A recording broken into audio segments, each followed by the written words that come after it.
Salut à tous, on se retrouve pour l'épisode 3275 du Zap Image. On commence aujourd'hui en ce lundi 21 avril avec des anniversaires et on commence avec le joueur néerlandais Xavi Simons, joueur du RB Leipzig. Il fête aujourd'hui ses 22 ans ce 21 avril, on lui souhaite bien sûr un bon anniv. Oyarzabal, l'avancement de la Real Sociedad, l'Espagnol fête aujourd'hui ses 28 ans.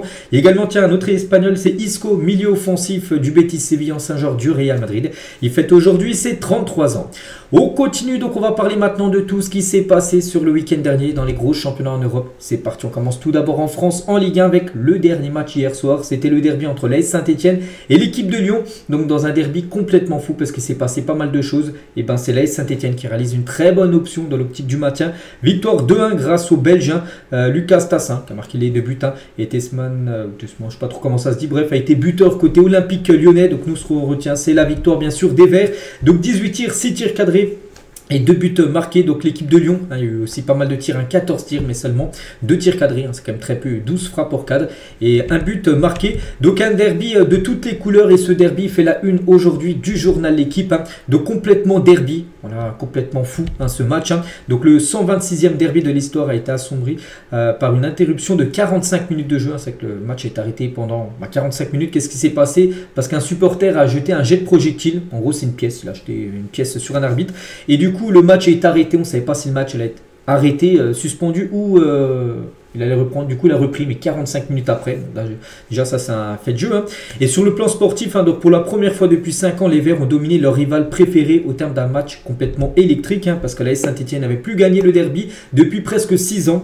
Donc la dernière victoire remontait au 6 octobre 2019, on est en 2025 donc il y a 6 ans, la dernière victoire c'était une victoire 1-0 contre Lyon, un but de Beric sur une passe D de Boudebouz, l'ancien joueur de l'AS Saint-Etienne, parce que les derniers matchs, donc là bon il y a la victoire hier mais bien sûr avant il y avait eu un partout à domicile, je vous parle pour l'AS Saint-Etienne le 24 janvier 2021, il y avait une défaite 5-0, donc là ça avait été une humiliation. On se souvient Nabil Fekir, il a montré son maillot au COP des supporters stéphanois, et la dernière victoire c'était le 6 octobre 2019, je vous parle au Chaudron bien sûr, donc une victoire bien sûr 1-0. Bon après il ne faut pas oublier aussi que Saint-Etienne a joué quelques années, 2025, là 2021 ils ont été en Ligue 2, donc c'est pour ça qu'il n'y avait plus de derby là ces dernières années. L'homme du match c'est lui, et c'est officiel, Lucas Tassin est élu homme du match de ce derby entre Saint-Etienne et Lyon. Pas mal de choses à dire sur ce joueur. Parfait pour lui, homme du match, mais il n'aurait certainement pas dû finir le match. Donc tout d'abord, on va parler de son doublé. Parce que c'est un très bon footballeur ce joueur. Et il devient le premier joueur de Saint-Etienne à inscrire un doublé contre Lyon depuis 1994. Donc ça datait bien sûr, le dernier joueur des Verts à inscrire un doublé contre bien sûr leur rival de toujours, l'équipe de Lyon. Et Tassin quand même c'est 9 buts sur ses 9 derniers matchs. Voilà, contre Lyon doublé, contre Montpellier, il avait également marqué un doublé. Il avait marqué contre le Paris Saint-Germain malgré la défaite 6-1. Voilà, donc c'est pas mal. Donc il est l'auteur de 8 et des 10 derniers buts inscrits par Saint-Etienne. Donc ce joueur, en gros, puis j'avais vu des rumeurs là, il y a quelques jours, si Saint-Etienne descend en Ligue 2, il partira. Il y a des fortes chances. J'ai vu des clubs comme Brighton, Brentford, toutes ces équipes-là en première ligue sont intéressées. Mais si Saint-Etienne arrive à se maintenir, il pourrait peut-être rester. Ou peut-être vendu avec une belle offre, parce que vu la saison qu'il fait, bien sûr il y aura pas mal d'équipes je pense intéressées par lui. Et cette saison les gars, c'est 27 matchs joués, c'est 12 buts et 5 passes D, mais surtout là sur cette année 2025 il a marqué pas mal de buts bien sûr, le jeune Lucas Tassin. Mais ce joueur a été buteur, un doublé, mais il n'aurait jamais dû finir le match. Regardez cette faute qu'il a fait sur Corentin Tolisso, donc la semelle sur la cheville, donc voilà, c'est rouge direct, l'arbitre a mis rouge direct. Et les gars, ce qui est fou c'est que la VAR ils ont dit à l'arbitre va voir les vidéos, enfin la vidéo, c'est pas sûr que ça vaut rouge, et du coup l'arbitre a passé de rouge à carton jaune. C'est fou les gars, comment il peut pas laisser carton rouge sur ça? C'est rouge direct bien évidemment. Donc John Textor, bien sûr le propriétaire de Lyon, donc lui c'est un scandale, est choqué sur l'absence de carton rouge contre Lucas Tassin. Le joueur est resté sur le terrain et celui qui l'a blessé n'a pas pu continuer le match parce que Tolisso les gars sur cette faute là est sorti sur civière les gars. On espère que ça aille mieux pour lui, mais alors que le joueur qui est blessé il sort, alors que le joueur qui fait la grosse faute lui reste sur le terrain, il n'a pas pris rouge. Donc, bien sûr il trouve ça choquant. Le ralenti démontre que le ballon était devant notre joueur. Pour moi c'est intentionnel. Il a continué à appuyer sur sa jambe. Pour moi c'est un carton rouge clair. Notre capitaine, l'un de nos meilleurs joueurs, n'a pas pu terminer la partie. Donc là on peut comprendre totalement bien sûr la frustration bien sûr de John Textor. Donc voilà, par rapport à ce, en plus il a mis son pied et il a laissé pendant, bon peut-être pas 3-4 secondes, mais il a laissé, voilà, il aurait pu l'enlever bien avant. Donc voilà, c'est pour faire mal et il n'a pas pris rouge. Et ça c'est un sacré scandale. Donc François Le Texier qui est considéré comme le meilleur arbitre au monde. Il y avait eu un sondage qui a été sorti il y a quelques mois, c'était lui le numéro 1. voilà, un peu moyen cet arbitre. Hein. Donc a-t-il pris la bonne décision en annulant le carton rouge de Lucas Tassin en le passant de rouge à jaune? Bah non, hein, regardez, 1500 votes en minant. Tous ceux qui suivent le foot tous les week-ends, pensent que c'est un rouge. Hein. Comment cet arbitre renommé mondial, les gars, peut enlever un rouge et le passer en jaune? Pourtant, il avait mis au début carton rouge. Hein. C'est ceux à l'assistant de vidéo qui lui ont dit non, ça ne mérite pas de carton rouge. C'est pas trop ce qui s'est passé, bref. Et François Le Texier, hein, donc l'arbitre, a admis avoir fait une erreur et qu'il aurait dû maintenir le carton rouge. Voilà. Qu'il n'aurait pas dû écouter en gros ses assistants à la VAR, hein, voilà, pas changer de couleur et laisser le rouge. Oui, il aurait dû laisser ce carton rouge et du coup, Lucas Tassin n'aurait jamais marqué son doublé. Et il y aurait eu au moins soit un nul, soit peut-être une victoire de Lyon, parce qu'à 10 contre 11, ça aurait été compliqué pour les Verts. Et Le Texier, n'oubliez pas qu'il avait arbitré le match entre le Real Madrid et Arsenal, n'a pas dégainé de carton rouge du coup sur ces deux actions cette semaine, aussi sur la semelle de Rudiger, là, sur, je ne sais plus c'est quel joueur, Lewis Kelly, je crois, d'Arsenal. Là aussi, il n'a mis aucun carton, même pas un jaune. Hein. C'est vrai que Le Texier, un peu moyen. Hein, quand même son arbitrage hein, cette semaine. L'adjoint de Paulo Fonseca, parce que Paulo Fonseca n'est pas sur le banc, parce qu'actuellement il est suspendu, donc lui aussi les gars c'est un scandale. Hein. Je ne sais pas si c'est une comédie ou la Ligue 1, car le joueur qui marque le deuxième but, il ne doit pas être sur le terrain. Je ne comprends pas comment le même arbitre se fait tourner la tête 2 fois dans la semaine par la VAR, avec cette action, et aussi, avec aussi cette action, en gros, il aurait dû prendre un rouge, hein. Enfin Rudiger lors du dernier match de Champions League. Walid Cherchour, il a dit hein, tous les jours c'est rouge, hein. On n'est pas loin du scandale. En plus c'est le même arbitre qui nous avait expliqué pour l'expulsion d'Amin Harit contre le PSG en tout début de saison. Il y avait Amin Harit avait touché souvenez-vous le Marquinhos et il y avait des traces de crampons, il a mis rouge, hein, François Le Texier. Et là sur cette faute qui est bien plus grave pour moi, là il met pas rouge. Voilà, donc des fois l'arbitre les gars, l'arbitrage des fois est très moyen et du coup hein, Tolisso les gars il est sorti un surcivière, on espère hein, que ça soit pas trop grave pour le milieu lyonnais qui va passer des tests aujourd'hui. Hier tiens en parlant de Tolisso, hein, soirée compliquée, blessé, son équipe a perdu mais c'était comme son 200e match hein, du côté de l'Olympique lyonnais. Toujours sur ce match, hein, donc il y a eu le fait de jeu avec le carton rouge, hein, il y a eu aussi l'arbitre hein, qui a reçu une pièce, je ne sais pas de quel montant, bref, sur la tête, c'est l'arbitre assistant. Donc le match est arrêté pendant 45 minutes. Hein, et le délégué, il a dit, hein, donc après avoir pris un Doliprane, donc l'arbitre, il a pris un Doliprane pour enlever la douleur et quelques minutes de repos, l'arbitre a décidé de reprendre la partie. Voilà, du coup, le match a repris. Le match aurait pu être interrompu. Hein, pourtant, Saint-Etienne, je crois, à ce moment-là, menait 1-0. Donc, ils auraient pu perdre le match sur tapis vert si le match n'aurait pas repris, parce que c'est un supporter, enfin, je pense, de Saint-Etienne qui a jeté la pièce. Donc, voilà, il a été, j'ai vu, identifier un supporter, les gars, qui sera certainement banni. Hein. De stade, il est en garde à vue ce matin.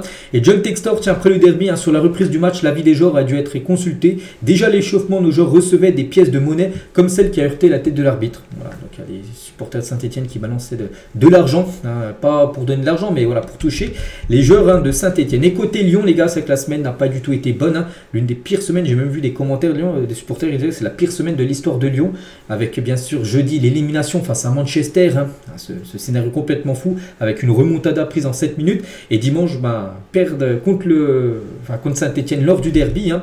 Et c'est vrai qu'il y avait pas mal de supporters de Saint-Etienne chambreur contre Lyon hein, qui a pris la remontada. Merci Maguire, hein, Rémi Maguire qui a marqué le but du 5-4 contre Lyon jeudi soir en Europa League. Regardez, il y en a deux, ils ont floqué le maillot, donc un merci l'autre Maguire. Voilà, le défenseur de Manchester United. Hein. Il y avait pas mal aussi de supporters de Saint-Etienne qui ont amené les maillots de Manchester, même des écharpes, hein, voilà, Saint-Etienne-Manchester, pour chambrer en gros l'équipe de Lyon qui a été battue, éliminée par Manchester il y a quelques jours en Europa League. Et pour finir hein, sur ce match, hein, il y avait une magnifique ambiance. Hein. Voilà, le tifo des supporters de Saint-Etienne, magnifique. Enfin, moi j'espère que Saint-Etienne restera en Ligue 1 parce que c'est pas une équipe qui doit évoluer en Ligue 2. Avec cette ambiance, tout ça, cette ferveur qui est autour de cette équipe, j'espère qu'ils arriveront à se maintenir. On continue avec d'autres rencontres. Hein. On va parler cette fois-ci du Paris Saint-Germain. C'était samedi après-midi contre le Havre. Le PSG a mon victoire tranquille 2-1. Donc Doué et Gonzalo Ramos ont été les deux buteurs de la rencontre. Bon, un match à sens unique, hein, 18 tirs, 11 tirs cadrés et 2 buts marqués pour l'équipe parisienne. Hein. Donc le PSG pour l'instant, à 4 journées de la fin, et c'est aucune défaite. Hein. C'est 25 victoires, c'est 5 nuls, 0 défaite. L'objectif, faire une saison vaincue. Il ne reste plus beaucoup de matchs bien sûr pour réaliser hein, cette performance qui n'a jamais été faite dans l'histoire de la Ligue 1. Désiré Doué, donc élu homme du match, mais il a reçu aussi son prix du meilleur joueur du mois de mars en Ligue 1. Donc voilà, Désiré Doué actuellement c'est l'un des meilleurs joueurs hein, du côté du Paris Saint-Germain. Et Doué buteur. Hein. Donc sur ces 6 derniers matchs, le français, c'est quasiment à chaque fois un but, à part Aston Villa. Le match retour, il avait été buteur, on se souvient, au match aller pour l'égalisation. À chaque fois il a marqué 26 buts et passe dans 45 matchs hein, pour Désiré Doué. Donc voilà les stats incroyables bien sûr du joueur. Hein. du joueur français. Et Désiré Doué portait donc samedi les mêmes crampons que Neymar lors de son arrivée au PSG en 2017. Les crampons bleus là, Neymar les portait, regardez lors de sa présentation, il jonglait tout ça devant les caméras. Désiré Doué, les gars, il avait les mêmes crampons que Neymar, parce que on le sait que Désiré Doué, son idole c'est Neymar, et il essaie de beaucoup lui ressembler dans sa façon de jouer, dans ses célébrations, même maintenant dans les crampons portés. On va parler de Bradley Barcola, parce que sur le but de Désiré Doué, c'est Barcola qui a fait la passe D. Avec cette passe pour Désiré Doué, Barcola devient l'unique meilleur passeur de Ligue 1 cette saison. Barcola, c'est 10 passes D. Avant, il était ex-aequo avec Cherki, Bakwa et Moss Simon, le joueur de Nantes. Ils étaient tous à 9 passes D. Maintenant, Barcola a fait une passe D en plus, donc 10 passes D. C'est lui le meilleur passeur du côté de la Ligue 1, le meilleur buteur. N'oubliez pas, c'est toujours bien sûr Ousmane Dembélé. Et Barcola, les gars, donc là, c'est seulement en Ligue 1, 10 passes D. Si on rajoute la Coupe de France, la Ligue des Champions, il monte son total à 17 passes D et 18 buts pour Bradley Barcola. Maïlu fait les éloges à lui, passeur D pour le but de Gonzalo Ramos, deuxième but parisien. Et il parle de Luis Enrique, il a dit, c'est un coach incroyable, il essaie de mettre en avant les jeunes et il nous donne des conseils, que ce soit sur ou en dehors du terrain. Voilà, donc Maïlu qui a pu jouer, il a pu avoir du temps de jeu parce qu'il y a pas mal de rotation dans le 11 du PSG. Donc voilà, ce qu'il a pu dire sur Luis Enrique. En parlant de Luis Enrique, 62% des supporters du PSG pensent que Luis Enrique est le meilleur entraîneur de l'histoire du Paris Saint-Germain, selon un sondage Odoxa. Et 42% des Français estiment aussi que le PSG va remporter la Ligue des Champions cette saison. Maintenant on verra, il reste plus beaucoup de matchs, mais pas que la finale, les gars, de la LDC c'est dans 1 mois et 10 jours, le 31 mai prochain. On continue toujours avec la Ligue 1. Il y a aussi d'autres résultats à parler. Marseille contre Montpellier. C'était samedi soir et Marseille a fait qu'une bouchée des Montpelliérains. Une victoire 5-1 avec un doublé de Greenwood, un but contre son camp, un but de Rowe et un but d'Adrien Rabiot. Voilà, donc félicitations bien sûr à Marseille.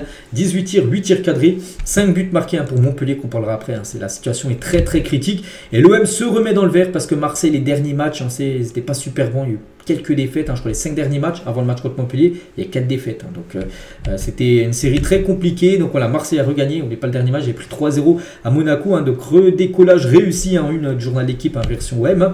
Et l'OM, avec ses 5 nouveaux buts marqués, a inscrit 62 buts lors de ses 30 premiers matchs de Ligue 1. Donc soit le meilleur total pour un entraîneur marseillais depuis 1971. La dernière fois, ça avait été 74 buts inscrits au bout de 30 matchs. Là, ils sont à 62 buts. Donc voilà, c'est une saison, bon, pas la meilleure saison de l'histoire en termes de buts marqués, mais l'une des meilleures, bien sûr, cette saison. Et on mérite de terminer à la deuxième place. Voilà ce qu'il peut dire Roberto De Zerbi. De toute façon, l'objectif, c'est finir deuxième. La première place, c'est plus possible. L'objectif, finir deuxième. Comme ça, tu es sûr d'être en Ligue des Champions saison prochaine. Et il a dit De Zerbi en fin du match, donc j'ai beaucoup fait d'erreurs dans ma vie, mais venir à l'OM a été l'une des plus belles choses, des meilleures décisions qu'il a pu faire. Et toujours avec lui, donc Joe Vélodrome, c'est un autre sport. Croyez-moi, si on arrive à se qualifier en Ligue des Champions, ici c'est différent. Je suis né ultra. À la fin du match, j'ai sauté avec eux. Après cette victoire, bien sûr, avant-hier. Et l'OM part en mise au vert. J'avais parlé il y a quelques jours que Marseille, lors de cette fin de saison, n'allait pas rester à la commanderie, leur centre d'entraînement, mais plutôt partir ailleurs, dans un autre pays, pour préparer bien sûr cette fin de saison. Et il a annoncé, il a confirmé, l'objectif c'est de se retrouver. On doit travailler sur l'esprit, l'union. On a décidé avec Mehdi Benatia et Pablo Longoria que préparer le match face à Brest passerait par une mise au vert. Donc voilà, le groupe devrait revenir la veille des matchs. C'est pas seulement pour un match, c'est pour les 4 derniers matchs de la saison, ils vont partir ailleurs. Donc voilà, le groupe reviendra la veille des matchs, bien sûr en France, disputer la rencontre. Donc le club pourra organiser quelques aménagements pour les familles, bien sûr des joueurs, parce que il faut que les familles des joueurs voient aussi leur mari. Donc et pour les médias désireux de se rendre en Italie, parce que Roberto De Zerbi va aller en mise en vert, ce sera en Italie, voilà, son pays natal. Il s'agit d'une volonté de travailler loin du climat de la commanderie, jugé parfois malsain. Donc voilà en gros pourquoi Marseille, enfin surtout De Zerbi s'est mis d'accord avec Longoria et Benatia pour aller finir cette fin de saison à l'étranger, enfin pour préparer bien sûr ces matchs cruciaux pour finir deuxième. Donc ils vont aller du côté de Rome. Voilà, l'OM va se mettre dans la capitale italienne pour cette fin de saison. Voilà, pendant plusieurs semaines. Toujours sur Marseille, on va parler de Greenwood, Luis Enrique, bougez-vous. Tiens, les Baudrolles avant le match contre Montpellier. Greenwood, voilà, bougez-vous. Puis c'est vrai qu'il essayer de bouger, Greenwood, parce qu'il a été auteur d'un doublé avec l'OM. 32 matchs, toutes compétitions confondues, 19 buts et 3 passes D pour le joueur anglais. Amine Gouiri aussi, buteur. Donc cette saison, c'est 30 matchs, 8 buts, 5 passes D pour l'attaquant algérien. Donc son cumul, bien sûr, ses stats avec son ancien club Rennes et bien sûr Marseille. Parce qu'il n'a pas joué 30 matchs avec Marseille, il est arrivé seulement en janvier dernier, mais il a marqué pas mal de buts. Toujours avec l'OM officiel, l'OM aussi a battu son record d'affluence hier, enfin c'était samedi soir plutôt. 66 312 spectateurs étaient présents au Vélodrome, bien sûr, pour cette magnifique victoire contre Montpellier. Et en parlant des Montpelliérains officiellement, c'est pas encore, ils ne sont pas encore en Ligue 2. Mais voilà, c'est fait à 99,9%. Il reste sur 11 défaites d'affilée. 11 derniers matchs. 0 points pris sur 33 possibles. Donc 2 buts inscrits, 27 buts concédés. Voilà, les Montpellierans ont de très fortes chances. Oui, hein, on ne voit pas comment ils peuvent se maintenir. Il faudrait tout gagner. Il faudrait aussi que devant les équipes qui sont juste devant eux au classement perdent tout. Voilà, c'est quasiment impossible. Hein. Donc Montpellier aussi la seule équipe quand même en Europe dans les 5 gros championnats européens, hein, toutes les équipes qui jouent dans les 5 plus gros championnats, avoir réussi aucun clean sheet en compétition officielle cette saison, hein, que ce soit en championnat ou même en coupe nationale. Hein, Montpellier a toujours pris un but cette saison, alors que toutes les autres équipes des gros championnats ont fait au moins un match sans prendre de but cette saison. Hein. Et Montpellier aussi est devenu la deuxième équipe à avoir réalisé aucun clean sheet. Hein. Donc la première équipe à avoir ce triste record, c'était Toulon en 1959, hein, à faire une saison sans réussir le moindre clean sheet. Et ben Montpellier devrait, enfin, s'ils continuent à prendre à chaque fois un but, et ben ils vont être comme Toulon, hein, il y a plus de 70 ans. Et Laurent Nicolin, donc le président, hein, a quitté le Vélodrome avant le 4-0 pour l'OM. Il était présent en loge. Hein. Il n'a même pas regardé la fin de rencontre, hein. C'était trop pour lui. Il est parti, bien sûr, il est rentré à Montpellier, même avant la fin du match. Hein. Et Montpellier, bon, ça c'est, bon, je pense que c'est une bonne nouvelle, non, mais ils ont enfin réussi à marquer. Ils n'avaient plus marqué depuis le 16 février dernier. Hein, j'ai dit, hein, sur les 11 derniers matchs, seulement 2 buts marqués. Bon, la dernière fois, ça avait été face à Lyon, qu'ils avaient réussi à marquer un but. On continue avec d'autres résultats. Lille contre l'AG Auxerre, et c'est Lille qui s'est imposé 3-1. Meunier et un doublé de Jonathan David. Là, contre un but d'Alexandro en toute fin de match. Hein, mais voilà, c'est surtout Lille qui fait la bonne opération en s'imposant 3-1. Et à noter que Lucas Chevalier, le gardien de Lille, a fini le match contre l'AG Auxerre avec plusieurs dents cassées. Regardez, dans sa main, on peut voir un truc blanc, bah, c'est une dent. Il s'est cassé une dent, en gros. Un choc violent a eu lieu avec son coéquipier Alexandro, qui a marqué contre son camp. Mais voilà, il lui a cassé une dent. Bon, il n'a pas fait exprès, bien sûr. Hein. Alexandro, il a mis sur son compte Twitter. Hein. Donc, désolé, mon frère, accident du travail. Le président va payer par rapport à la dent cassée, bien sûr, de son gardien. Lens, les gars, jouait à Brest et c'est Lens qui s'est imposé 3-1 lors de ce match. Hein. C'est joué hier. On peut voir tous les buteurs lors de cette rencontre. À noter que Brest, Ndiaye a pris rouge, hein, double peine. Hein, il a pris carton rouge dans la surface, donc du coup rouge et penalty. Hein, c'est la double peine, bien sûr. Hein. Ils ont été buteurs juste après, bien sûr, l'équipe de Lens. Donc voici les statistiques de la partie et du côté, bien sûr, de Eric Roy, donc le coach de Brest. Hein, ça passe pas, bien sûr. Son équipe qui a joué à 12, voire 13 contre 10. Hein, en gros, il dit que l'arbitre était plutôt côté lensois que côté, bien sûr, brestois lors de ce match. Monaco contre Strasbourg 0-0. Entre deux équipes, bien sûr, qui visent les places européennes, peut-être en Ligue des Champions, les deux, on verra. Hein. Donc voilà, concernant cette rencontre, hein, les yeux dans les yeux, hein, lors de ce match. Hein. Et notez qu'il y a eu 2 buts marqués, mais les 2 buts ont été annulés. L'un par Mika Biret, hein, l'attaquant l'AS Monaco, et l'autre par Emmanuel Emega, l'attaquant néerlandais. Donc les 2 buts après ont été refusés. Et Nice, les gars, s'est imposé 2-1 contre Angers lors de cette rencontre. Hein, 22 tirs, 8 tirs cadrés. Donc belle victoire, bien sûr, des Niçois. Et pour finir, c'est Reims, hein, où ça va beaucoup mieux pour Reims, les gars. Ils se sont imposés 1-0 contre Toulouse. Après, Toulouse a joué une bonne partie du match à 10 contre 11. Les résultats, bon, je parlais de tous les matchs. Hein. Rennes-Nantes, pas parlé, on avait parlé samedi lendemain du match avec la victoire des Rennais 2-1. Donc le classement des meilleurs buteurs. Donc il y a eu quelques changements parce que quelques joueurs qui ont marqué. Donc Dembélé, il n'a pas marqué, il n'a même pas joué, il n'était même pas dans le groupe. Et Greenwood a marqué un doublé, donc il revient à 3 buts de Dembélé. David a également marqué un doublé, donc 16 buts. Voilà, concernant ce classement des meilleurs buteurs, bien sûr, de ce championnat de Ligue 1, le classement tout court. Hein. Donc voilà, le PSG, bien sûr, hein, toujours en tête, 69. De toute façon, Paris est champion. Donc Marseille deuxième, 55 points, parce que là l'objectif c'est bien sûr la deuxième et la troisième place qualificative directement pour la LDC, la quatrième barrage. Hein. Il faut l'éviter cette quatrième place, même si c'est une place de la Ligue des Champions, mais il y a des tours. Hein. Il y a le troisième tour et après les barrages. Donc il y a 4 matchs à jouer l'été pour se qualifier en LDC. Donc voilà, vaut mieux finir deuxième ou troisième, premier bien sûr. Donc Nice, Lyon, donc même jusqu'à Strasbourg, les gars, on passe de 51, 51, 51, 53, 54, 55. Il y a seulement 4 points d'écart entre Marseille et Strasbourg 7e. Voilà, donc la fin de saison, il y aura beaucoup de suspense. Et tout en bas, les gars, Montpellier n'est pas encore officiellement... enfin, ils ne descendent pas encore. Hein. Il reste plus que 4 matchs à jouer, mais ils ont 15 points. Après, on passe à 27. Voilà, en gros, le prochain match, ils ne gagnent pas. Même si... même s'ils gagnent, et si Saint-Etienne et Le Havre gagnent, ils descendront quand même. Donc voilà, c'est quasiment... Enfin, c'est une mission impossible pour Montpellier pour se maintenir. Rapidement, on va parler de la Ligue 2. Donc le Paris FC jouait samedi contre Bastia. Victoire des Parisiens 1-0. Une bonne nouvelle pour eux, hein, dans l'optique de monter en Ligue 1. Et surtout que Metz, hein, qui était aussi au même niveau qu'eux en nombre de points, ils ont été accrochés par le Red Star de partout. Donc du coup, tous les résultats. Donc il reste ce soir Lorient, les leaders, hein, jouent du côté de Annecy. Et du coup, regardez, Lorient, bon, avec un match en retard, 64 points, le même nombre de points que Paris FC. Donc si Lorient ce soir s'impose, hein, Lorient, ça sera une Enfin, ils seront quasiment, on va dire, en Ligue 1. Donc voilà, 64, 64 et 61. Metz qui fait la très mauvaise opération avec leur nul. Donc voilà, pour l'instant, Lorient et le Paris FC montrés directement en Ligue 1. Mais ça peut encore beaucoup bouger. Il reste 3 journées du côté de la Ligue 2. On va parler aussi rapidement du National 2 avec Bordeaux. Vous savez, les Girondins de Bordeaux, ils ont descendu. Donc ils ne devraient pas monter en National. Ils vont rester en 4e division. Voilà, pourquoi? Parce qu'ils ont perdu contre le leader Saint-Brieuc. Ils sont, je ne sais plus combien, ils sont 2e.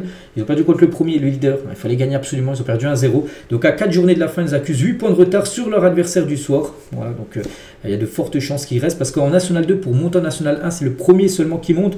Et là, ils sont 2e. Donc ils devraient rester de nouveau en 4e division française, les Girondins de Bordeaux. Et on va parler aussi de la finale de la Coupe Gambardella, donc la Coupe de France Junior. Donc ça sera entre Rennes et Dijon. Donc Rennes a battu la GOCR au tir au but et Dijon a battu l'équipe du FC Nantes au tir au but. Donc voilà, Rennes-Dijon, ça sera la rencontre juste avant la finale de la Coupe de France entre le PSG et Reims. Donc je crois que c'est le 25 mai prochain, donc ce sera une semaine avant la finale de la Ligue des Champions. On quitte la France maintenant, direction la Première Ligue. On commence avec le leader Liverpool qui jouait contre Leicester hier. Voilà, Liverpool se rapproche encore un peu plus du titre. Normalement, ça devrait être fait la semaine prochaine. Donc la prochaine journée, si Liverpool s'impose, seront officiellement champions. Bon bref, victoire 1-0 pour les Reds. Donc Alexander-Arnold, l'unique buteur du match, peut-être son dernier but du côté de Liverpool, parce qu'on sait que le joueur va rejoindre le Real Madrid, peut-être le but du titre. Voilà pour lui. Donc 28 tirs, 10 tirs cadrés, c'est qu'ils ont beaucoup tenté, ils n'arrivent pas à marquer. Et c'est Arnold, les gars, qui trouvent le chemin du filet. Donc Leicester, ça a été compliqué, 0 tir cadré dans le match. Donc un match très délicat pour eux. Et Arnold, surtout, il a commencé sur le banc, il est rentré en jeu à la 71e minute et 5 minutes après. C'est lui qui marque le but, bien sûr. Le but certainement du titre. Voilà pour cette équipe de Liverpool. On peut avoir en plus son magnifique but. Donc la célébration pleine de rage d'Alexander Arnold après son but face à Leicester. Et c'est certainement peut-être son dernier but du côté de Liverpool avant de rejoindre bien sûr le Real Madrid. Et voilà, ce but, c'est... Comme j'ai dit, le but du titre. Et concernant Leicester, les gars, et eux, c'est officiel. Voilà, ils sont relégués en Championship. Voilà, on savait déjà que Southampton était officiellement en 2e division. Et bien Leicester, avec cette défaite, ils ne peuvent plus, même s'ils gagnent tout jusqu'à la fin de saison, ils descendront, c'est sûr. Donc, ouais, ils retrouveront la 2e division. Ils auraient pu être champions, Liverpool hier, si Arsenal n'aurait pas gagné contre Ipswich, en gros Ipswich ils auraient gagné Arsenal, mais Arsenal a battu Ipswich, donc du coup, voilà, ça ne sera pas le week-end dernier, ça sera plutôt le week-end prochain pour que Liverpool soit champion. Bon bref, Arsenal a fait qu'une bouchée de Ipswich, 4-0, en plus Ipswich a pris un rouge à la 32e, ce qui a été très compliqué pour eux. Bon bref, Arsenal, voilà, 4-0, 24 tirs, 7 tirs cadrés et 4 buts marqués pour les Gunners. Et à noter que Martinelli, buteur, et à 23 ans, il a déjà marqué son 50e but du côté d'Arsenal. C'est très bien sûr pour le jeune attaquant brésilien. Et Bukayo Saka, il prévient le PSG. Tiens, une semaine, ça sera pas demain, dans 8 jours, le match Arsenal-PSG. Dans 8 jours déjà. On a montré qu'on pouvait battre l'une des meilleures équipes à domicile comme à l'extérieur. Il parle du RAL. On a envoyé un message fort, bien sûr, à toute l'Europe, c'est vrai. Donc voilà, on a hâte, bien sûr, de voir ces demi-finales de Ligue des Champions. À noter que Bukayo Saka est sorti sur blessure hier. On ne sait pas trop ce qu'il a eu lors du match. Voilà, on ne sait pas combien de temps il est indisponible. Imaginez, il pourrait peut-être louper le match. Bon, ça serait bien sûr une très mauvaise nouvelle pour Arsenal. On va parler de City qui joue contre Everton et ça passe pour City. 2 buts inscrits en toute fin de match. Il y avait 0-0 à la 83e. 84e Aurélie et Kovacic à la 92e du coup permettent à City de prendre 3 nouveaux points et l'objectif bien sûr finir dans les places européennes pour jouer la future Ligue des Champions. Donc ça passe bien sûr pour City qui a joué sans Erling Haaland actuellement blessé. Ça passe également pour Chelsea, victoire 2-1 du côté de Fulham. Donc là aussi, il perd 1-0 Chelsea à la 83e minute de jeu. Et Georges a été égalisateur, enfin il a égalisé et Pedro Neto, 93e minute de jeu. Et du coup Chelsea s'est imposé 2-1 du côté de Fulham pour ce derby. Et lui les gars, ce Thierry Georges, je ne sais pas si vous le connaissez, c'est un 2006. Il a 19 ans, il est tout jeune. Il a marqué il y a quelques jours en Europa Conference League. Premier but pour lui en Europa Conference League. Et là, premier but pour lui en Première Ligue, le week-end dernier. Donc voilà encore un nouveau talent du côté de Chelsea. Aston Villa qui avait battu le PSG il y a quelques jours en Ligue des Champions. Et ils ont battu Newcastle ce week-end 4-1 pour Aston Villa, donc avec un but de Watkins à Madsen, un but contre son camp et un but de Onana. Donc voilà, belle victoire bien sûr d'Aston Villa, 23 tirs à 9 tirs cadrés et 4 buts marqués. Donc ça, ils sont vraiment très forts Aston Villa quand même, à domicile au Villa Park. Manchester United, après avoir battu l'Olympique Lyonnais il y a quelques jours dans un match fou, et ils ont de nouveau reperdu. On sait qu'en Première Ligue, les gars, c'est n'importe quoi. Ils ont perdu 1-0 contre Wolverhampton. Pablo Sarabia, l'ancien joueur du PSG, a été buteur contre les Red Devils. Donc Manchester, c'est 12 tirs mais seulement 2 2 tirs cadrés. Voilà, donc Wolverhampton c'est aussi 2 tirs cadrés, mais ils ont réussi à marquer un but sur un magnifique coup franc de Sarabia. Donc les Red Devils n'ont plus gagné depuis un mois en Première Ligue. On sait de toute façon la Première Ligue, ils l'ont mis de côté, il a dit à Ruben Amorim maintenant, il va tout miser sur l'Europa League pour gagner cette Europa League et sauver la saison et jouer en Ligue des Champions saison prochaine. Donc Bruno Fernandes a débuté remplaçant sur le banc depuis la première fois depuis janvier 2022 parce que, pourquoi? Pas parce qu'il est nul, parce que Fernandes les gars, est exceptionnel, parce qu'en gros Manchester mise tout sur l'Europa League et voilà, c'est pour ça qu'il lui a donné beaucoup de repos pour qu'il soit prêt pour la demi-finale contre Bilbao. Bon, ça ne sera pas maintenant, c'est dans une dizaine de jours. Mais voilà, il n'a pas commencé titulaire parce que de toute façon Manchester n'a plus rien à jouer en Première Ligue. Ils sont complètement largués. Et c'est vrai que depuis que Ruben Amorim a pris l'équipe, c'était en novembre 2024, Manchester a quand même pris 53 buts depuis novembre. Donc voilà, c'est quand même fou. La défense du côté des Red Devils. Mais officiellement, et c'est officiel, Manchester assure quand même son maintien malgré la défaite. Ils sont sûrs de rester en Première Ligue. Pourquoi? Parce que Ipswich a perdu contre Arsenal. Et du coup, Manchester est sûr, même s'ils perdent tous leurs matchs jusqu'à fin de saison, ils sont sûrs de rester en Première Ligue. C'est la seule bonne nouvelle, on va dire, du week-end pour les Red Devils. Et concernant Wolverhampton aussi, sur leur maintien. Et c'est que c'était compliqué. Lorsqu'il a pris les commandes, donc Vitor Pereira, le coach portugais de Wolverhampton, donc en décembre, le club était avant-dernier du championnat, avec seulement 9 points pris au bout de 16 matchs. 16 matchs, 9 points pris. C'était une catastrophe avant-dernier. Et depuis, les gars, 4 mois après, ils viennent d'assurer le maintien avec cette victoire hier contre Manchester. Ils ont 38 points la 33e journée. Ils ont pris énormément de points. Et du coup, ils sont officiellement maintenus à Wolverhampton. Donc, ils resteront une saison de plus, bien sûr, du côté de la Première Ligue. Et Wolverhampton a fait coup double. Ils ont gagné au match aller, ils ont gagné au match retour. C'était plus arrivé depuis la saison 1979, qui prennent 6 points lors d'une saison contre Manchester United. Crystal Palace contre Bournemouth, 0-0. Pas grand-chose à dire. Juste, tiens, le jaune, les gars, de Justin Kluivert, qui a baissé le short d'Ismail Assar en plein match. Je sais pas trop ce qu'il lui a pris. Il a descendu le short, il a pris jaune. On voit ce qui s'est passé. Vu qu'il n'y a pas eu de but, il faut bien parler de quelque chose dans ce match-là. C'est ça. Et Brentford, qui s'est imposé 4-2 contre Brighton, les gars, avec le duo, bien sûr, Mbeumo-Wissa. Les deux ont encore été, bien sûr, décisifs. On peut voir que Mbeumo a marqué un doublé et une passe D pour Wissa, qui a marqué un but et une passe D. Donc voilà, c'est un duo tellement sous-coté, bien sûr, l'attaquant camerounais et l'attaquant de la République démocratique du Congo. Donc voici tous les autres résultats du côté de la Première Ligue ce soir. Reste Tottenham, Nottingham Forest pour clôturer cette journée. Classement des meilleurs buteurs, ça bouge pas. Donc Salah reste en tête. Donc c'est qu'il y a à part Mbeumo qui a marqué. Wissa, c'est Watkins. Sinon Salah, Isaac ou Haaland n'ont pas marqué, bien sûr, lors de cette journée du championnat anglais. Et le classement, donc Liverpool 79 points. Arsenal 66, il y a toujours 13 points d'écart. Mais là, il reste plus que 5 matchs à jouer. Donc c'est simple, je dis, la semaine prochaine, s'il y a victoire, même de Liverpool et d'Arsenal, donc il y aura toujours 13 points d'écart, mais il n'y aura plus qu'après 12 points donnés. Donc mathématiquement, Arsenal ne pourra plus revenir sur Liverpool. Donc Liverpool devrait, enfin s'il gagne la semaine prochaine, être champion de Première Ligue. Donc voilà, après le classement Arsenal, Newcastle City, Chelsea, Nottingham Forest. Donc Manchester United obtient son maintien, mais 14e. Donc Leicester, c'est fini. Southampton, c'est fini. Ipswich, 15 points de retard sur West Ham. Aussi les gars, dans le prochain match aussi, ça devrait être officiel. Ipswich devrait descendre en 2e division. On prend la direction de la Liga. On commence avec un match fou. C'était samedi après-midi. Le Barça contre le Celta Vigo. Victoire du FC Barcelone 4-3. Mais le Barça a fait une remontada dans le match. Il perdait 3-1. Iglesias, les gars, marquent un triplé côté Celta Vigo. Mais le Barça après a fait le taf. Donc Daniel Olmo 64e, Rafinha 68e et de nouveau Rafinha à la 98e minute de jeu.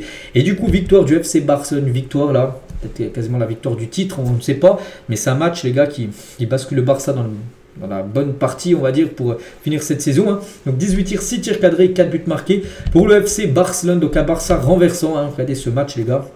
Gagné 1-0 le Barça. Il y avait 3 à la 62e. Ils ont réagi juste après, 2 minutes après, enfin 2-3. 4 minutes encore après, 3-3, ils avaient déjà égalisé. Puis après, ils ont marqué ce but victorieux, bien évidemment, en toute fin de match. Donc voilà, peut-être synonyme, on ne sait pas du titre. Peut-être le titre s'est joué ce week-end du côté du FC Barcelone, parce que là, c'est une victoire incroyable. Et Rafinha, les gars, bien sûr, il est l'homme du match. Regardez, 2 buts et une passe D. Rafinha, double buteur et le buteur sur pénalty en toute fin de match. Enfin non, 2 buts et une passe D plutôt. Donc ses stats cette saison, les gars, autour d'un doublé passeur D. Donc 48 matchs, toutes compétitions confondues, 30 buts et 21 passes D.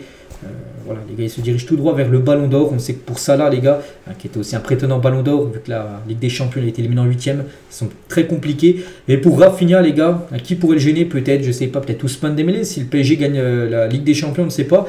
Mais voilà, ça va se jouer certainement entre les deux, là que je viens de citer, les gars, par rapport au Ballon d'Or. Hein. Donc voilà, Rafinha des stats de fou. Hein. Et après le remonté du Barça face au Celta Vigo, de Hansi Flick court pour faire il a couru pour faire un gros câlin. Rafinha décisif bien sûr sur les 3 buts du FC Barcelone hier. Hein. Et n'oubliez pas que Rafinha a failli quitter le Barça l'été dernier. Hein. Il a dit j'allais quitter le club l'été dernier, mais le coach Hansi Flick m'a fait changer d'avis, il a changé ma carrière. Et Hansi Flick lui a dit non, je veux pas que tu partes, je veux que tu restes encore au Barça. Et pourtant Hansi Flick n'avait jamais coaché Rafinha, parce que Rafinha bien sûr, Hansi Flick venait juste d'arriver au Barça. Donc du coup, Rafinha est resté au Barça. Il a pris certainement la meilleure décision de sa carrière. Donc voilà, Rafinha bien sûr, hein, lors du penalty à la toute fin de match, hein, peut-être le penalty du titre hein, bien sûr, de la Liga. A noter le coup dur hein, côté Barça, c'est Lewandowski qui est sorti sur blessure. On peut le voir l'entendre se toucher hein, les ischio-jambiers derrière la cuisse. Ah, ça sent pas bon les gars. Donc il devrait être blessé les gars, voilà. 3 semaines, voilà 3 semaines, donc il devrait manquer bien sûr la finale de la Coupe du Roi, c'est dans 5 jours, hein, c'est le 26, on est le 21, il devrait louper donc déjà le match contre Mallorca, il y a un match là le 22, demain le Barça joue, hein, contre le Real, donc samedi, il devrait même louper la demi-finale, et peut-être même les 2 demi-finales contre l'Inter, voilà tous les matchs qu'il devrait louper, même le match le 11 mai prochain contre le Real en Liga, il devrait être aussi absent, hein. Robert Lewandowski, ça c'est un gros coup dur bien sûr pour le Barça, pour cette fin de saison. Toujours hein, sur ce match, les gars, membre du staff d'Hansi Flick a explosé un iPad par terre hein, sur le penalty d'abord non sifflé en fin de match hein, pour Barcelone. Voilà, on peut voir l'assistant là de, je sais pas, d'Hansi Flick, il était tellement énervé qu'il a pris son iPad, il l'a éclaté au sol. Hein. Mais bon, voilà, quand même le Barça a quand même réussi à s'imposer bien sûr en fin de match. Hein. À noter que pour Frenkie de Jong, les gars, c'était son 250e match du côté du FC Barcelone hein, lors de cette rencontre. Hein. Donc félicitations à de Jong. Hein. Et on peut parler aussi de ce joueur Iglesias, il a marqué un triplé, mais regardez sa tête les gars en fin de match, hein, complètement dégoûté. Il marque un triplé, mais voilà, son équipe s'est inclinée. Donc surtout, il n'avait plus marqué depuis le 10 janvier. Il a 3 buts contre le Barça. Iglesias, bon, ça n'a pas suffi vu que son équipe a perdu 4-3. Je sais que le Barça a quand même concédé 2 triplés en 2 matchs hein, cette semaine. Iglesias, hein, le Barça a quand même réussi à gagner. Mais comme Guirassy, le Barça a perdu. Mais le Barça a quand même réussi à éliminer l'équipe de Dortmund hein, par rapport à leur victoire 4-0 lors du quart de finale aller de Ligue des Champions. On va parler cette fois-ci du Real. Hein. Hier soir, ils jouent contre Bilbao. Ils ont eu très très chaud les Madrilènes. Il y avait 0-0 à la 92e minute de jeu. Donc là, avec le Barça qui s'est imposé. Et eux qui allaient sur un match nul. Et non les gars, Fede Valverde a marqué un magnifique but. Ce qui permet toujours au Real Madrid de rester au contact hein, du Barça. Il y a toujours 4 points d'écart entre eux. Le Barça premier et le Real deuxième. Donc voilà, notez que Vini a marqué un but en fin de match, mais but annulé par la VAR. Hein. Donc 22 tirs, 7 tirs cadrés, un but marqué. Donc voilà, le Real Madrid a fait le taf. Une petite victoire, mais c'est une victoire hein, qui leur permet toujours de croire, d'avoir l'espoir bien sûr de remporter la Liga, ce qui est toujours possible. Hein. Il reste encore quelques matchs hein, du côté de la Liga. Donc 200 matchs quand même pour Vini Junior. Hein. C'était un cap symbolique bien sûr pour lui avec cette victoire. À noter que Mbappé n'était pas là. Mbappé a été suspendu. Mbappé, les gars, c'est quand il n'est pas là du côté du Real. Et le Real Madrid ne perd pas. Donc en tout cette saison, il a loupé 5 matchs. Hein. Donc que ce soit en Liga, Ligue des Champions, peu importe. Hein. Donc 3 victoires, 2 nuls, 0 défaite. Voilà, quand Mbappé n'est pas sur la pelouse. C'est une petite info pour dire que même sans Mbappé, Real Madrid arrive s'en sort même très très bien. Et Mbappé maintenant sifflé hein, du côté du Real. Hein. Donc il n'était pas là. Enfin, il n'était pas sur le terrain, mais il était en tribune pour regarder cette rencontre. Il était suspendu. Donc, à coup, il a été filmé hein, sur les écrans géants. Et une partie du Bernabeu a sifflé Mbappé lors de son apparition sur les écrans du stade. Voilà, pour vous dire que la période est actuellement très compliquée de Kylian Mbappé. Malgré qu'il fait comme une saison, il a marqué beaucoup de buts. Les supporters l'attendaient surtout en Ligue des Champions lors des grands matchs. Et voilà, pour l'instant, il passe souvent à côté des grands matchs au Real Madrid, hein, bien sûr, Kylian Mbappé. Donc, il a été sifflé hier lors de cette rencontre. Et à noter, les gars, il y avait pas mal de légendes, hein, de légendes de différents sports hein, qui étaient présents au Bernabeu, comme, je sais pas, comme Novak Djokovic, Duplantis, je crois que c'est quelqu'un qui fait soit à la perche, je sais plus comment ça s'appelle, un énorme athlète, Simone Biles, qui est une gymnaste. Donc, il y avait pas mal de monde hein, qui était invité, les gars, pour cette rencontre du Real, parce que Madrid hein, accueillera les l'Eurus World Sport Awards ce lundi aujourd'hui. Donc, c'est pour ça que tous ces sportifs étaient présents pour la rencontre du Real hier. On va parler de l'Atlético, de grosse contre-performance, hein, l'Atlético qui s'est incliné 1-0 contre Las Palmas à la 93e minute de jeu. Hein, Munoz a été buteur côté Las Palmas. Donc l'Atlético, on peut dire, hein, ils adieu au titre, ça va se jouer entre le Barça et le Real par rapport bien sûr à ce titre de Liga. Tous les autres résultats bien sûr de cette journée, donc Séville a fait un partout, la Real Sociedad contre Villarreal, il y a eu 2 partout, Sasuna s'est imposé 3-2 contre Valladolid, donc ce soir le Betis Séville se déplace du côté de Gérone. Et le classement, donc le Barça bien sûr 4 points d'avance sur le Real, l'Atlético décroché 10 points d'écart, il reste plus que 6 matchs à jouer, bon c'est encore faisable pour l'Atlético, mais voilà. Ça va être trop compliqué pour eux. Donc, n'oubliez pas les gars, le 11 mai, là, dans à peu près 3 semaines, il y aura le Barça qui reçoit le Real Madrid lors d'un match de Liga. Ils vont déjà jouer là dans 5 jours en Coupe du Roi, mais ils vont s'affronter aussi en Liga. Donc là, ça sera bien sûr un match capital pour savoir qui gagnera ce championnat. Notez que le Real veut absolument empêcher le Barça de faire le triplé, parce qu'ils peuvent faire le triplé. Donc Liga, Ligue des Champions et Coupe du Roi. Donc la Coupe du Roi et la Liga sont les objectifs prioritaires en cette fin de saison pour le Real Madrid. On continue avec le championnat italien. On commence avec l'Inter Milan qui joue contre Bologne, c'était hier, mais défaite 1-0. Ils ont pris un but à la 94e minute de jeu, l'Inter. En plus, un magnifique but. D'Orsolini, les gars, retourne acrobatique. Magnifique but en toute fin de match. Donc, ça, c'est pas du tout un bon résultat pour l'Inter, qui n'a pas vu le jour. Un Inter qui va jouer contre le Barça la semaine prochaine. Une frappe cadrée seulement pour l'Inter qui a énormément galéré contre l'équipe de Bologne. Et du coup, ça a fait les affaires de Naples qui sont imposés 1-0 contre Monza avec Scott McTominay, encore lui buteur, l'Écossais, donc à la 72e minute de jeu. Donc parfait bien sûr pour le Napoli. Il y a eu des petites victoires, il y a eu des 1-0, donc 1-0 pour Bologne, 1-0 pour Naples, 1-0 pour l'Atalanta contre l'AC Milan avec un but d'Ederson, le Brésilien, contre l'équipe milanaise. Les autres résultats, je sais pas, tu en as parlé de l'AS Roma qui a aussi s'est imposé 1-0. À noter qu'il y a pas mal de matchs. Il y a eu un coup 6 rencontres, mais il y a encore 4 rencontres au programme aujourd'hui. La Juve qui joue contre Parme, la Lazio contre Genoa, le Fiorentina contre la Cagliari, Torino, Udinese qui est à 12h30 aujourd'hui. Donc on parlera de ces résultats bien sûr. Demain et le classement les gars, ce qui est fou c'est que l'Inter qui s'est incliné, Naples qui s'est imposé, du coup il y avait 3 points d'écart avant le match. Et du coup les deux équipes sont à 71 points les gars, c'est une fin de saison, il y a un énorme suspense bien sûr pour savoir qui remportera ce championnat italien. Donc après l'Atalanta bien sûr décroché, mais voilà entre Naples et l'Inter. Voilà, c'est vraiment une fin de saison passionnante du côté de l'Italie. Donc la Juve 5e, l'AS Roma 6e, donc l'AC Milan 9e avec leur défaite hier. L'AC Milan risque de jouer aucune compétition européenne saison prochaine. On continue avec le championnat allemand, on va parler du Bayern Munich qui joue du côté de Neymar, victoire 4-0 du Bayern, Harry Kane, Kingsley Coman, même Kimmich ont été buteurs côté bavarois, donc 18 tirs, 11 tirs cadrés. Maintenant l'objectif pour le Bayern, gagner le championnat après l'élimination en Ligue des Champions. Il faut gagner bien sûr cette Bundesliga et ça sent très bon pour eux bien sûr. Donc Harry Kane à nouveau buteur, 43 matchs cette saison. 36 buts et 12 passes D. Donc il ne gagnera pas le ballon d'or vu qu'il y a élimination en LDC. Mais c'est vrai qu'il aurait gagné la Ligue des Champions. Ça aurait été un prétendant au ballon d'or bien sûr, Harry Kane. Mais avec cette élimination, on pense que c'est fini pour lui. Et Harry Kane, depuis son arrivée en Bundesliga, c'était son 60e match depuis son arrivée en août. C'était l'été 2023. 60 matchs, 60 buts. Voilà, énorme bien sûr, les stats bien sûr d'Harry Kane. Mikel Olise, pas buteur mais passeur D. Donc 13 buts, 17 passes D en 46 matchs cette saison, toutes compétitions confondues. Mais 17 passes D, toutes compétitions. Mais seulement en Bundesliga, c'est 11 passes D. Il est devenu le meilleur passeur de la saison Bundesliga. Donc félicitations à lui. À noter, tiens, parler de Barcola tout à l'heure, meilleur passeur de Ligue 1, 10 passes D. Donc lui, meilleur passeur de Bundesliga et 2 Français. Voilà, donc félicitations aux deux. Et un autre Français, c'est Kingsley Coman, un buteur. Il a inscrit son 5e but de la saison. N'oubliez pas, Kingsley Coman devrait partir du Bayern en fin de saison. Et surtout, pourquoi ça sent bon pour le Bayern Munich? Parce que Leverkusen, qui était 6 points derrière eux depuis pas mal de semaines, et ils ont concédé le nul 1 partout contre Saint-Pauli. Donc voilà, du coup, ça semble très compliqué pour Leverkusen maintenant de revenir sur le Bayern Munich vu qu'on arrive sur la fin de saison. Donc Patrick Schick a été buteur, mais ils se sont fait égaliser en deuxième période. L'équipe de Leverkusen, voilà, donc tiens, puis lors de ce match hier, regardez, il y a la fête foraine du côté de Saint-Pauli, par exemple, ce manège là, ceux qui étaient tout au-dessus, ils ont pu voir une partie du match, voilà, lors de cette rencontre hier. On va parler aussi de Dortmund après avoir battu le Barça 3-1. Et ils ont battu hier l'équipe de Gladbach 3-2 avec encore un but de Guirassy, auteur d'un triplé il y a quelques jours, buteur ce week-end. Regardez, 41e, 44e et 45e plus 4. En gros, juste avant la mi-temps, ils ont marqué 3 buts à l'équipe du Borussia Dortmund. Mais qui sont encore très loin au classement, bien sûr, on parlera du classement juste après. Mais Guirassy, un buteur, donc 41 matchs, 29 buts et 8 passes D. Une magnifique saison pour l'attaquant guinéen. Leipzig, les gars, partout contre, c'était qui? Osten Kiel, donc voilà, match moyen, bien sûr. Du RB Leipzig, Sesco a été buteur sur penalty pour égaliser. Côté RB Leipzig, et le match qu'il ne fallait pas louper, c'était ce match-là, Union Berlin-Stuttgart 4-4. mais surtout les 4, enfin le 4-4, les gars, c'était à la mi-temps. Il y avait 8 buts inscrits à la mi-temps. Il n'y a pas eu d'autres buts inscrits en seconde période, c'est fou. Et il ne faut absolument pas louper cette première mi-temps de ce Union Berlin. Stuttgart.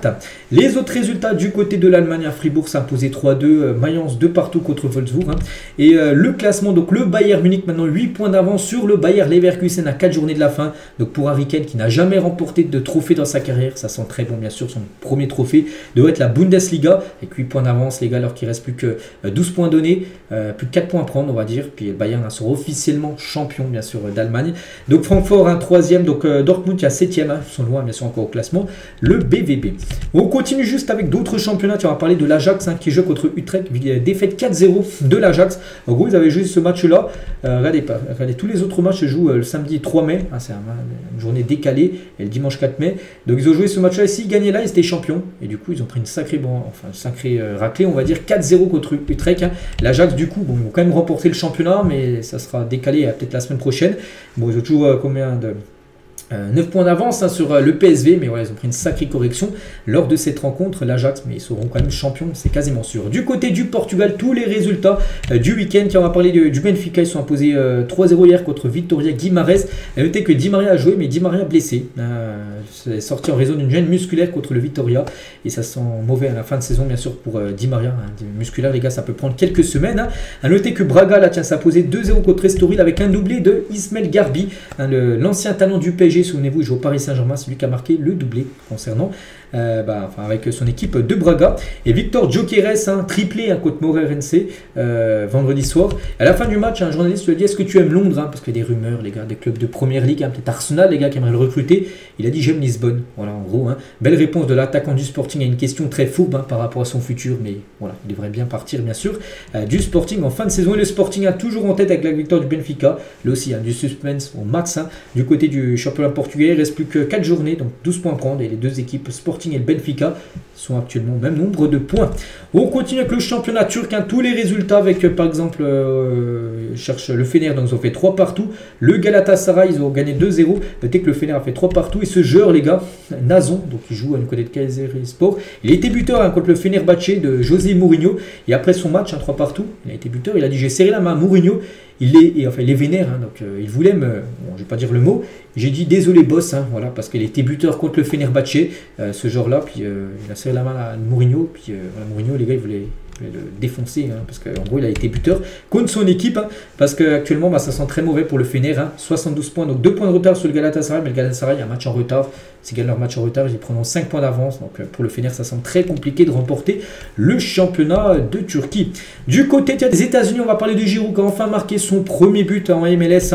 Après 20 matchs, 20 premiers matchs et 0 but marqué. Il a marqué un but en plus sur coup franc direct, Giroud. Donc félicitations bien sûr à l'ancien attaquant de l'équipe de France. On va parler aussi de la Ligue des Champions féminines. Il y avait les demi-finales aller qui se jouaient. Ce week-end, on commence tout d'abord avec ce match, Arsenal-Lyon. Et c'est les Lyonnaises qui se sont imposées 2-0 pour cette demi-finale aller, avec un but de Diani et du Mornay. Donc parfait, bien sûr, pour les Lyonnaises. Donc match retour, cette fois-ci à Lyon. Elles ont pris une belle option pour se qualifier, bien sûr, pour la finale, en gros. Donc Lyon assure. Et l'autre demi, c'est entre le Barça et Chelsea. Donc Chelsea, le Barça menait 1-0, Chelsea a égalisé, puis elles ont marqué plein de buts en fin de match avec Blaugrana. Bref, elles ont gagné 4-1. Elle aussi, une très belle option pour le FC Barcelone pour se qualifier pour la finale de la Ligue des Champions. Mais pas que la saison dernière, la finale, ça avait été Barça-Lyon. Le Barça avait gagné. Donc il y a des chances encore de nouveau voir cette finale, un Barça-Lyon en finale de Ligue des Champions. À noter que les joueurs, par exemple comme Gavi, Lamine Yamal, étaient présents en tribune hier pour suivre le match de Ligue des Champions féminine des joueuses du FC Barcelone. Et on finit les gars ce long épisode avec aussi, il y avait la finale de la CAN U17. Voilà, c'est entre le Maroc et le Mali, 0-0, pas de but. Et du coup ça s'est joué au tir au but et c'est le Maroc qui s'est imposé 4-2. Du coup le Maroc gagne cette Coupe d'Afrique des Nations U17, désolé. Donc voilà, parfait pour le Maroc. Donc maintenant on verra ce que donnera les seniors lors de cette CAN senior qui commencera le 21 décembre prochain. Donc félicitations bien sûr au Maroc. Donc voilà les gars, tout ce qu'il y a à dire aujourd'hui, surtout le week-end dernier. Il s'est passé énormément de choses. Donc nous on se retrouve dès demain les gars. Il y a pas mal de matchs aujourd'hui au programme. Il y aura encore pas mal de choses à dire. Allez, je vous souhaite un très bon lundi et à demain.